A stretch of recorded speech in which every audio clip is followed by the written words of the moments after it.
Good morning students, नवीन विद्यालय की online classes में मैं आप सभी का स्वागत करती हूँ। आज फर्स्ट क्लास लेंगे, लेक्चर फर्स्ट। हम जानेंगे इकोनॉमिक्स होती क्या है, इसकी डेफिनेशंस क्या है, इकोनॉमिक्स क्या होती है। तो देखिए इकोनॉमिक्स क्या होती है। इकोनॉमिक्स अर्थशास्त्र।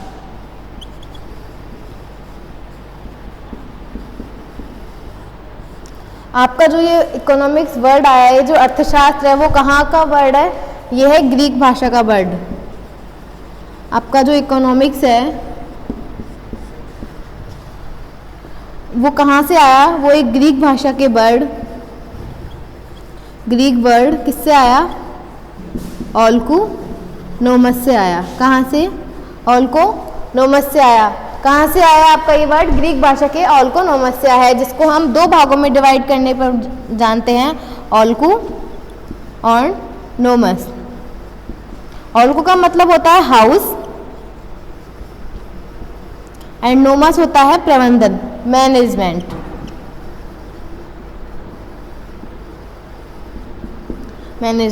तो आपका जो अर्थशास्त्र है वो सबसे पहले कहाँ से आया? वो आया ग्रीक भाषा से आया। ग्रीक भाषा का कौन सा वर्ड? ओल्कुनोमस से। ओल्कुनोमस को डिवाइड करने पे पाते हैं ओल्कु और नोमस। इसका मतलब होता है घर का प्रबंधन करना। मनुष्य, मानव एक सामाजिक प्राणी होता है। उसको अपना जीवन यापन करने के लिए, जीवन जीने के लिए कई तरह की क्रियाएं करनी होती है। बिल्कुल करनी होती है, बहुत सारी क्रियाएं। उसका जीवन यापन, उसका रहना, उसका खान पान, सभी वो किससे करता है? आर्थिक क्रियाएं करके अपना जीवन यापन करता है। तो मनुष्य तरह तरह की आर्थिक क्रियाएं करता है। वो क्या किसमें आती है? वो अर्थशास्त्र में आती है। अर्थशास्त्र यानी अर्थ, आर्थिक क्रियाएं, और शास्त्र यानी अध्ययन।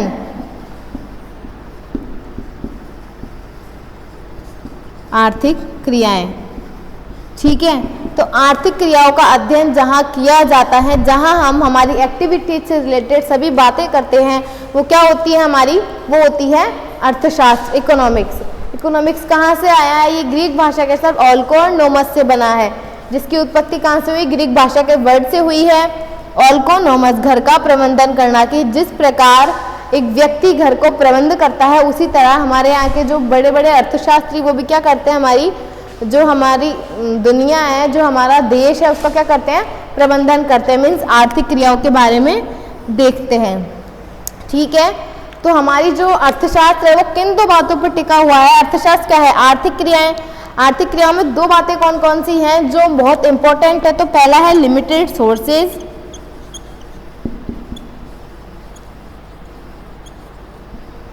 और सेकंड है कौन सी? Unlimited funds.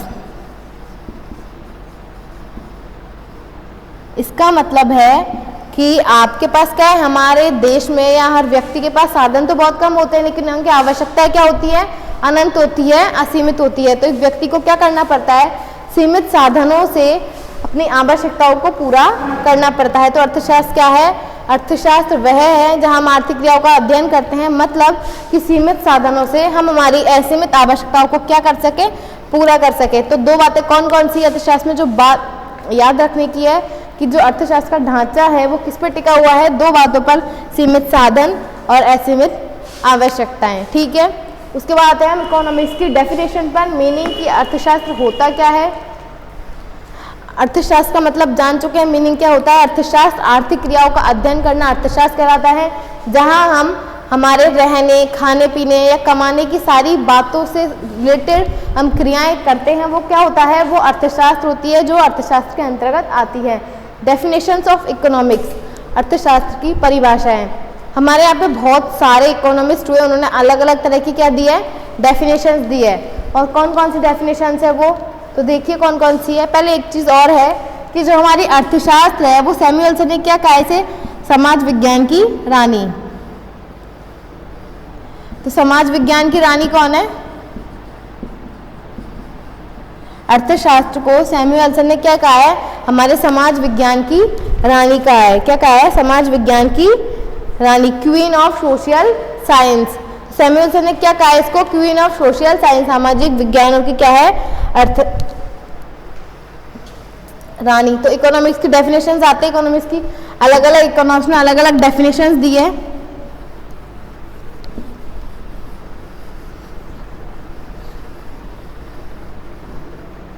हम बात करते हैं इकोनॉमिक्स। इकोनॉमिक्स के जो हमारे फादर, पहले जो बुक्स बनाई थी अर्थशास्त्र किसने लिखी थी? कौटिल्य ने लिखी थी। किसने लिखी थी? कौटिल्य। लेकिन कौटिल्य सक्सेस नहीं हो पाए। उसके बाद कौन आए हमारे फादर इकोनॉमिक्स के? जो फादर है वो कौन है? Adam Smith. आधुनिक अर्थशास्त्र के जनक कौन है? Modern economics.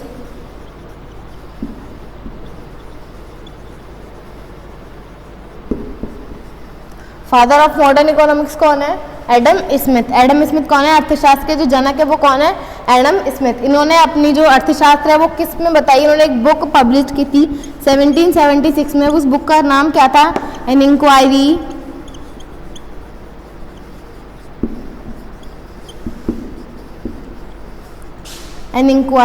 into the nature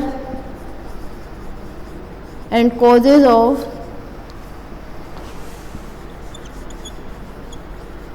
wealth of nation। Adam Smith की बुक का नेम क्या है? An inquiry into the nature and causes of wealth of nation. ये कब पब्लिश हुई थी? ये हुई थी 1776 में। ठीक है। एडम स्मिथ कौन है? अर्थशास्त्र के जनक। जनक कौन है? पिता। अर्थशास्त्र के पिता कौन है? Adam Smith. इनकी एक बुक है जो कब पब्लिश हुई थी? 1776 में। An inquiry into the nature and causes of wealth of nation. Short में इसे वेल्थ ऑफ नेशन भी कहते हैं। ठीक है। तो ये हो गई हमारी एडम अर्थशास्त्र के जनक कौन है। अब आते हैं हम डेफिनेशंस पर। एक चीज और है कि एक मत दिया था कि हमारी जो अर्थशास्त्र की डेफिनेशंस है वो बहुत सारी होती है, लेकिन हमारे जो अर्थशास्त्र है, एक अर्थशास्त्री हैं, कौन है? श्रीमती बारबारा बूटन। कौन है? श्रीमती बारबारा बूटन। इन्होंने कहा जहां 6 अर्थशास्त्री होते हैं वहां मत कितने होते हैं? 7। ओपिनियन कि जहां 6 लोग हैं वो अपने कितने मत देंगे?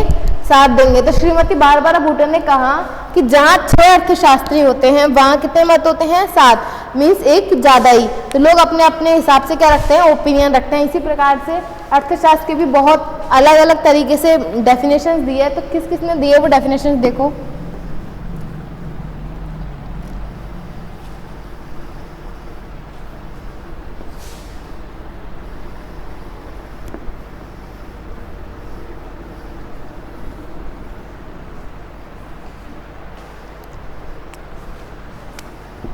वो दिए हैं 5 डेफिनेशंस है।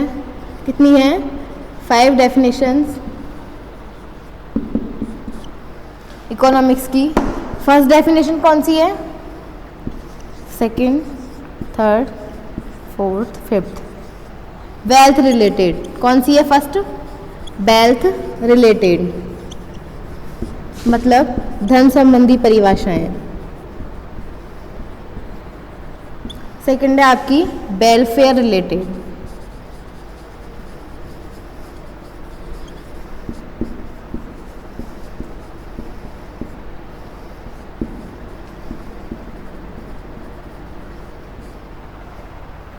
नेक्स्ट आती है आपकी स्कैर्सिटी।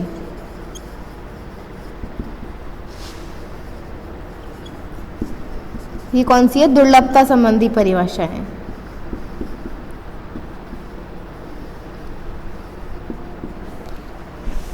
फोर्थ है आपकी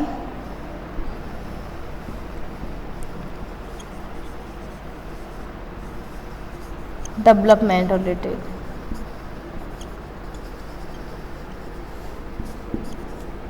विकास संबंधी परिभाषाएं।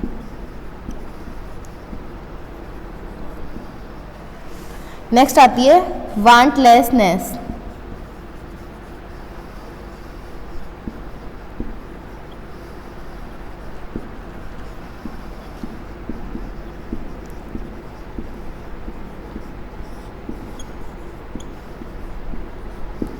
ठीक है। तो अर्थशास्त्रियों ने कितनी डेफिनेशन दी है अर्थशास्त्र की? टोटल 5 डेफिनेशंस तो बहुत सारी दी है, लेकिन अर्थशास्त्र में जिनको सही माना है वो कौन सी है? 5 डेफिनेशंस है। धन संबंधी परिभाषाएं, कल्याण संबंधी परिभाषाएं, दुर्लभता संबंधी परिभाषाएं, विकास संबंधी परिभाषाएं और आवश्यकता विहीन संबंधी परिभाषाएं। ठीक है। तो पहले आती है धन संबंधी। ये जो धन संबंधी परिभाषा है वो किसने दी थी? एडम स्मिथ ने दी थी। किसने दी थी? Adam Smith. इनके साथ और भी अर्थशास्त्री हुए, जैसे जेबीसी हुए, आदि हुए। तो एडम स्मिथ ने क्या कहा था कि जो हमारा अर्थशास्त्र है वो क्या है? धन का विज्ञान है। कि हमारे अर्थशास्त्र में हम किसका अध्ययन करते हैं? सिर्फ धन का। केवल कौन सी क्रियाएं की जाती है? धन संबंधित। इन्होंने क्या माना है? इन्होंने धन को साध्य और मनुष्य को साधन माना है। धन साध्य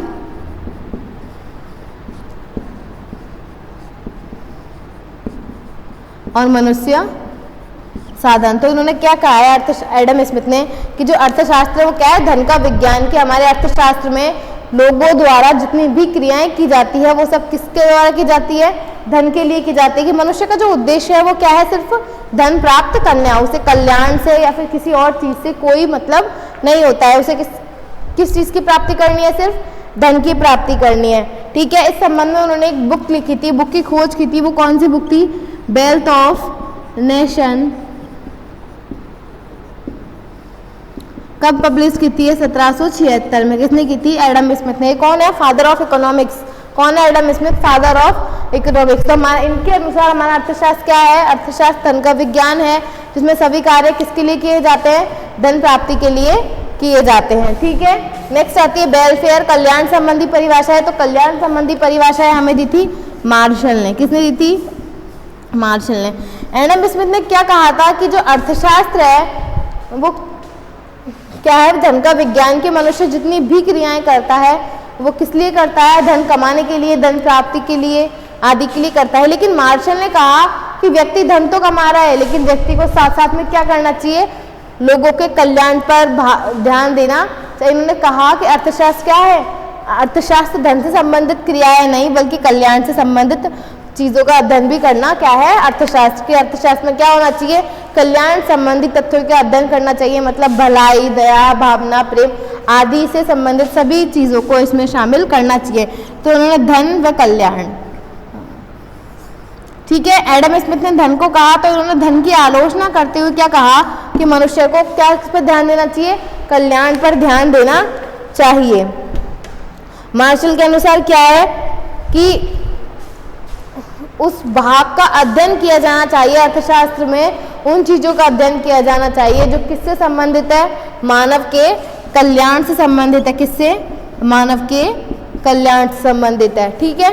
नेक्स्ट आती है हमारी दुर्लभता संबंधी, स्कैर्सिटी रिलेटेड परिभाषा है। दुर्लभता संबंधी व्यक्ति के पास दो चीजें होती हैं। मैंने पहले बताया था कि जो अर्थशास्त्र का ढांचा है वो दो बातों पर टिका हुआ होता है। वो कौन सी बातें हैं?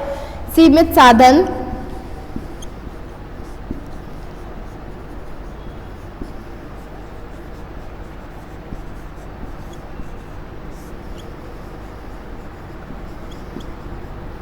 तो असीमित आवश्यकताएं। ठीक है। तो सीमित साधन व्यक्ति क्या है? दुर्लभता संबंधी। दुर्लभ क्या होता है? दुर्लभ ऐसी चीज जो क्या हो? कठिन हो। दुर्लभ क्या होती है? दुर्लभता कहाँ होती है? जहाँ कोई भी चीज प्राप्त करना क्या हो? कठिन हो। तो सीमित साधन, असीमित आवश्यकता। एग्जाम्पल मान के चलो, आपके पास 10 रुपए है और आपको चीज चाहिए 20 रुपए की, तो आपकी आवश्यकताएं बढ़ गई। तो ऐसे में व्यक्ति क्या करेगा कि इन 10 रुपए में ही अपनी आवश्यकताएं पूरी करने की कोशिश करेगा। अपनी जो आवश्यकता है उसको पूरा करेगा, अपनी संतुष्टि प्राप्त करेगा। तो सीमित साधन व असीमित आवश्यकताओं के बीच व्यक्ति को संतुष्टि प्राप्त होना क्या कहलाता है? दुर्लभता संबंधी परिभाषा कहलाती है। व्यक्ति को क्या करना पड़ता है? सीमित साधन और असीमित आवश्यकताओं के बीच व्यक्ति को क्या करना पड़ता है? व्यक्ति को चयन करना पड़ता है। इसे कहते हैं दुर्लभता संबंधी परिभाषा। नेक्स्ट आता है विकास संबंधी। ये दी थी हमारे स्कैर्सिटी, हमारी दुर्लभता संबंधी वो दी थी रॉबिन्स ने। किसने दी थी? रॉबिन्स ने। और ये डेवलपमेंट ये दी थी सैमुएल्सन ने। किसने दी थी? सैमुएल्सन। इन्होंने क्या कहा कि हमारे देश में हमारी जो अर्थव्यवस्था है उसमें जितने भी साधन हैं उन सभी साधनों का क्या किया जाना चाहिए? पूर्ण उपयोग किया जाना चाहिए। और हमारे सारे लक्ष्यों को क्या किया जाना चाहिए? प्राप्त किया जाना चाहिए। कि साधनों का इतने अच्छे से उपयोग हो कि देश क्या करे? अपने लक्ष्यों को आसानी से प्राप्त कर सके। तो सीमित साधनों से अपनी आवश्यकताओं को इस तरह पूरा करना, सीमित साधनों का पूर्ण उपयोग करना ताकि हम किसकी क्या प्राप्त कर सके? लक्ष्य प्राप्त कर सके और विकास में वृद्धि कर सके। तो ये किसने कहा था? सैमुएल्सन ने कहा। किसने कहा? सैमुएल्सन। नेक्स्ट आता है आवश्यकता विहीनता। ये दी थी प्रोफेसर जे.के. मेहता। किसने दी थी? जे.के. मेहता। इन्होंने वांटलेसनेस का मतलब है आवश्यकता विहीन। इनका कहना है कि व्यक्ति की जो इच्छाएं हैं, व्यक्ति की जो आवश्यकता है वो क्या होती है? अनंत होती है, वो कभी खत्म नहीं होती है। तो व्यक्ति को क्या करना है? अपनी अनंत इच्छाओं, अपनी अनंत आवश्यकताओं पे कंट्रोल करके जो उसके पास है उसी में ही उसे संतुष्टि प्राप्त करनी होती है, मीन्स सुख प्राप्त करना होता है। तो ये किसने कहा? जे.के. मेहता ने की। व्यक्ति के पास जितने भी साधन है उन्हीं से ही वो क्या करे? अपनी इच्छाओं को, अपनी आवश्यकताओं को क्या करे? पूरा करे। ठीक है, ये हो गई आपकी 5 डेफिनेशंस। तो क्या क्या पढ़ा था देखिए। इकोनॉमिक्स क्या है? इकोनॉमिक्स आर्थिक क्रियाओं का अध्ययन है। एक व्यक्ति को, जो व्यक्ति समाज में रहता है, उसे खाने पीने रहने के लिए आर्थिक क्रियाएं करनी होती है और आर्थिक क्रियाओं से उसे क्या होता है? उसे धन की प्राप्ति होती है, वो अपने लक्ष्यों को पूरा करता है, अपने कल्याण में वृद्धि करता है, अपने विकास में वृद्धि करता है। ठीक है, तो अर्थशास्त्र में एक चीज़ और कि जो अर्थशास्त्र है उसमें समाज विज्ञान की रानी, अर्थशास्त्र को समाज विज्ञान की रानी क्यों कहा जाता है? क्योंकि इसमें सभी मनुष्य जो होते हैं वो किससे रिलेटेड होते हैं? समाज से रिलेटेड होते हैं।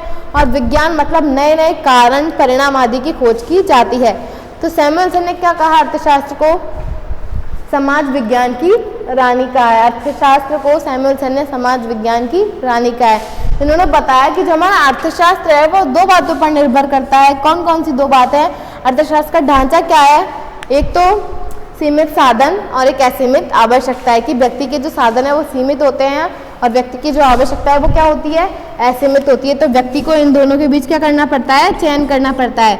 अपनी सीमित साधन और असीमित आवश्यकताओं में से चुनना पड़ता है कि हम क्या क्या ऐसा साधन खर्च करें, हम कहाँ पैसे खर्च करें जहाँ हमें क्या हो? हमारी आवश्यकता संतुष्ट हो सके, हमारी आवश्यकताओं की पूर्ति हो सके। ठीक है, नेक्स्ट आता है कि हमारे जो अर्थशास्त्री है उन्होंने अर्थशास्त्र की बहुत सारी डेफिनेशन दी है। अलग अलग अर्थशास्त्री हुए जो अलग अलग डेफिनेशन देकर चले गए, लेकिन 5 ऐसे अर्थशास्त्री हुए जिन्होंने थोड़ा सा मिला करके ये 5 डेफिनेशंस दी है। इससे पहले श्रीमती बारबारा बूटन आती है, इकोनॉमिस्ट है। उन्होंने कहा, क्या कहा उन्होंने कि हमारे यहाँ पे 6 अर्थशास्त्री है तो वहाँ कितने मत होते हैं? 7। कि जहाँ 6 लोग हैं वहाँ ओपिनियंस कितने आएंगे? 7 आएंगे। ठीक है, तो उन्होंने ये कहा कि जहाँ 6 अर्थशास्त्री होते हैं वहाँ क्या होते हैं? वहाँ मत 7 होते हैं। ठीक, नेक्स्ट आती है 5 डेफिनेशंस की। डेफिनेशंस कौन कौन सी है? तो 5 डेफिनेशंस है। वेल्थ रिलेटेड है, वेलफेयर रिलेटेड है, स्कैरसिटी रिलेटेड है, डेवलपमेंट रिलेटेड और वांटलेसनेस रिलेटेड। मतलब धन संबंधी परिभाषाएं, कल्याण संबंधी परिभाषाएं, दुर्लभता संबंधी परिभाषाएं, विकास संबंधी परिभाषाएं और आवश्यकता विहीनता संबंधी परिभाषाएं। ये 5 डेफिनेशंस है। इनको किसने दी? वेल्थ रिलेटेड मतलब धन संबंधी किसने दी थी? हमारे एडम स्मिथ ने दी थी, जो कौन है? फादर ऑफ इकोनॉमिक्स, जिन्होंने बुक लिखी थी 1776 में, वेल्थ ऑफ नेशन। इसका फुल नेम पहले बता चुकी हूँ, एक बार फिर बोल रही हूँ, an inquiry into the nature and causes of wealth of nation. ठीक है, नेक्स्ट आती है कल्याण संबंधी। कल्याण संबंधी किसने दी थी? मार्शल ने दी थी। और विकास दुर्लभता संबंधी किसने दी थी? लॉयनल रॉबिन्स ने दी थी। डेवलपमेंट रिलेटेड किसने दी थी? विकास संबंधी वो दी थी सैमुअलसन ने। और वांटलेसनेस रिलेटेड ये किसने दी थी? जे.के. मेहता ने। इन्होंने क्या कहा था? इन्होंने कहा था, एडम स्मिथ ने कहा कि जो अर्थशास्त्र है वो क्या है? वो धन का विज्ञान है कि मनुष्य जितनी भी क्रियाएं करता है वो किसके लिए करता है? सिर्फ धन प्राप्ति के लिए करता है। इन्होंने धन को साध्य और मनुष्य को साधन माना कि जीवन जीने के लिए सिर्फ क्या होना चाहिए? इंसान के पास धन होना चाहिए, बाकी और कोई चीज़ से मतलब नहीं है, वो अपना जीवन अच्छे से जी सकता है। तो एडम स्मिथ ने कहा कि अर्थशास्त्र जो है वो क्या है? धन का विज्ञान है। ठीक है, नेक्स्ट आती है कल्याण संबंधी दी थी मार्शल ने। मार्शल ने कहा कि जो हमारा अर्थशास्त्र है वो समाज का विज्ञान है। क्या है? समाज विज्ञान, कि जहाँ सिर्फ धन को ही नहीं देखा जाता बल्कि लोगों के दान, करुणा, प्रेम, दया, सद्भावना आदि को भी देखा जाना चाहिए। इन्होंने क्या कहा कि जो हमारे अर्थशास्त्र है वो किससे संबंधित है? मानव के कल्याण से संबंधित है। इन्होंने क्या कहा कि कल्याण होना बहुत जरूरी है। नेक्स्ट आती है स्कैरसिटी, दुर्लभता संबंधी परिभाषाएं। दुर्लभता संबंधी परिभाषाओं में क्या बताया रॉबिन्स ने कि मनुष्य के पास साधन क्या होते हैं? सीमित होते हैं और आवश्यकताएं क्या होती हैं? असीमित होती है। तो ऐसे में व्यक्ति को क्या करना पड़ता है?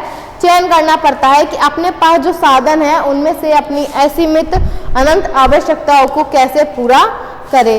क्योंकि हर व्यक्ति के पास पैसे लिमिटेड होते हैं, लेकिन उसकी आवश्यकताएं खत्म होती है नहीं होती है, उसकी आवश्यकताएं उसकी इच्छाएं चलती रहती है। तो व्यक्ति को चूज करना पड़ता है कि उसके पास जो मनी है, उसके पास जो साधन है, उससे वो अपनी कौन कौन सी आवश्यकताओं को पूरा करेगा या कौन कौन से वैकल्पिक प्रयोग अपनाएगा। कि मान के चलो उसके पास 10 रुपये हैं, तो वो 10 कहाँ खर्च करें, यहाँ करें या यहाँ करें, ऐसी कौन सी जगह करेगा जो उसे क्या मिले, पूरी आवश्यकता की संतुष्टि प्राप्त हो। ठीक है, नेक्स्ट आता है विकास संबंधी, डेवलपमेंट रिलेटेड। इसमें यह है कि हमारे लोगों के पास जितने साधन होते हैं, उनका उद्देश्य क्या होता है कि उनके पास जितने भी साधन हैं, उन सभी साधनों का पूर्ण समुचित उपयोग कर लक्ष्यों को क्या किया जा सके, प्राप्त किया जा सके। लक्ष्यों को प्राप्त करने के बाद उनके क्या होगी, उनके विकास में वृद्धि होगी, उनका जीवन स्तर सुधरेगा। तो विकास संबंधी परिभाषाओं में सैमुअल्सन ने कहा कि सभी साधनों का समुचित उपयोग करके किसको प्राप्त किया जाना चाहिए, विकास के लक्ष्यों को प्राप्त किया जाना चाहिए, ताकि हमारे क्या हो, विकास में वृद्धि हो, जीवन स्तर में सुधार हो। ठीक है, नेक्स्ट आती है आवश्यकता विहीनता, वांटलेसनेस, कि व्यक्ति की जो इच्छाएं हैं, व्यक्ति की जो आवश्यकता है, वो कभी खत्म नहीं होती है। तो इसमें व्यक्ति को ही समझौता करना पड़ता है कि वो अपनी अनंत इच्छाओं आवश्यकताओं को थोड़ा कम करे, कंट्रोल करे और अपनी आवश्यकता क्या करे, संतुष्ट करे और सुख प्राप्त करे।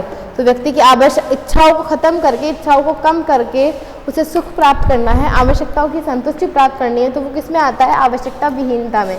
ये किसी थी J.K. मेहता ने थी। ये हो गई आपकी डेफिनेशंस। ठीक है, अब इन डेफिनेशंस जो है Adam Smith, Marshall, Robin, Samuelson and J.K. Mehta, ये डेफिनेशन दी, इनकी बहुत सारी लोगों ने क्या किया है, आलोचनाएं की है, बुराई भी की है। तो वो चीज़ें भी हैं कि धन संबंधी परिवेश की मान की जो अर्थशास्त्र है वो धन का विज्ञान नहीं बल्कि क्या है, कल्याण भी है। तो इसकी आलोचना किसने की थी, मार्शल ने कर दी। इसकी किसने कर दी, रॉबिन्स ने कर दी, कि हमारा जो अर्थशास्त्र है वो धन और कल्याण नहीं बल्कि चयन की समस्या से उत्पन्न होता है। ठीक है, उसके बाद सैमुअल्सन ने कहा कि हमें सिर्फ किस पे ध्यान देना चाहिए, विकास संबंधी पे ध्यान देना चाहिए। उन्होंने कहा कि व्यक्ति को हमेशा अपने सुख सुविधाओं पर ध्यान देना चाहिए। तो सभी की अलग अलग तरह की आलोचनाएं हैं, मेरिट्स है, डिमेरिट्स है। ठीक है, ये हो गई आपकी सारी डेफिनेशंस। फर्स्ट चैप्टर में आपका यही है कि आपका जो अर्थशास्त्र है वो क्या है, अर्थशास्त्र में कितनी परिभाषाएं आती हैं। इसमें 5 डेफिनेशंस है आपकी, कौन कौन सी है, धन संबंधी परिभाषाएं, कल्याण संबंधी परिभाषाएं, विकास संबंधी परिभाषाएं, सैमुअल्सन से संबंधित परिभाषाएं।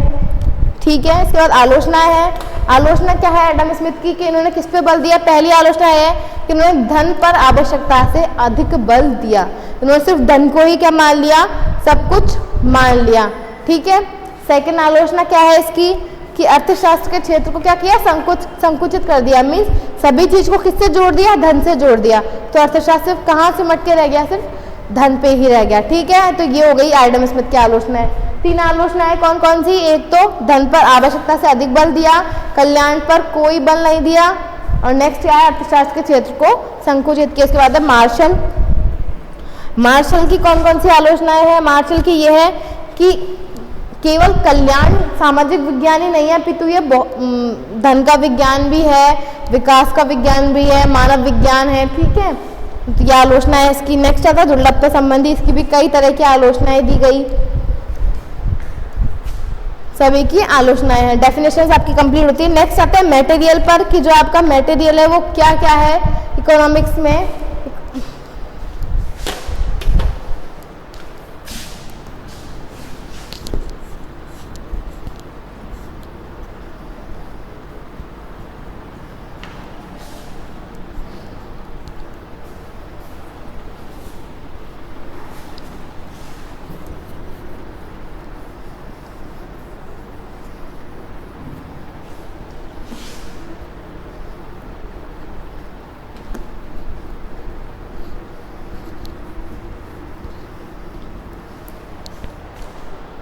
ये जो आपका था वो था फर्स्ट चैप्टर में।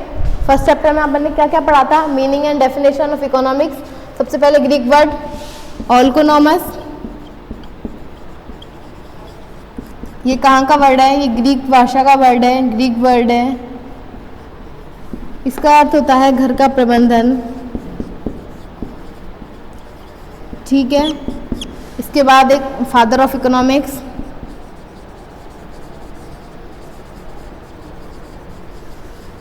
फादर ऑफ इकोनॉमिक्स को हमने एडम स्मिथ, इनकी बुक का नेम है वेल्थ ऑफ नेशन।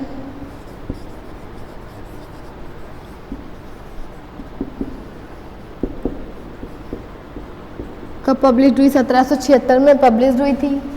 ठीक है, उसके बाद स्ट्रक्चर, जो इकोनॉमिक्स का स्ट्रक्चर है वो क्या है? दो पार्टों पर टिका हुआ है, लिमिटेड सोर्सेज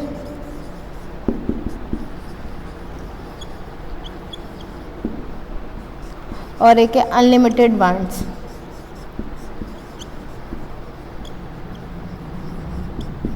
ठीक है, इसके बाद अलग अलग इकोनॉमिस्ट हुए जिन्होंने डेफिनेशंस दी है कई तरह की। वो कौन कौन सी डेफिनेशंस थी? 5 डेफिनेशंस थी। एक थी श्रीमती बारबारा बूटन। बारबारा, उन्होंने क्या कहा? इफ 6 इकोनॉमिस्ट, तो ओपिनियंस कितने होंगे? 7 ओपिनियंस होंगे। श्रीमती बारबारा बूटन ने क्या कहा कि जहाँ 6 अर्थशास्त्री होते हैं वहाँ क्या होता है? वहाँ 7 मत होते हैं। उसके बाद कई तरह की डेफिनेशन है जो दी गई। कौन कौन सी डेफिनेशन थी? धन संबंधी परिभाषाएं, कल्याण संबंधी परिभाषाएं, विकास संबंधी परिभाषाएं, दुर्लभता संबंधी परिभाषा और आवश्यकता विहीन संबंधी परिभाषाएं। किस किसने दी थी? एडम स्मिथ ने कौन सी दी थी? धन संबंधी परिभाषाएं दी थी। मार्शल ने दी कल्याण संबंधी परिभाषाएं। दुर्लभता संबंधी परिभाषाएं किसने दी थी? वो दी थी हमारे रॉबिन्स ने। नेक्स्ट विकास संबंधी किसने दी थी? सैमुअलसन ने। और आवश्यकता विहीनता दी थी, वो थी जेके मेहता। ठीक है, ये हो गई आपकी डेफिनेशंस। इन डेफिनेशंस में उन्होंने बताया कि अर्थशास्त्र क्या है। एडम स्मिथ ने कहा कि अर्थशास्त्र जो है धन का विज्ञान है। मार्शल ने कहा कि अर्थशास्त्र जो है कल्याण का विज्ञान है। रॉबिन्स ने कहा कि जो अर्थशास्त्र है वो मानव का विज्ञान है।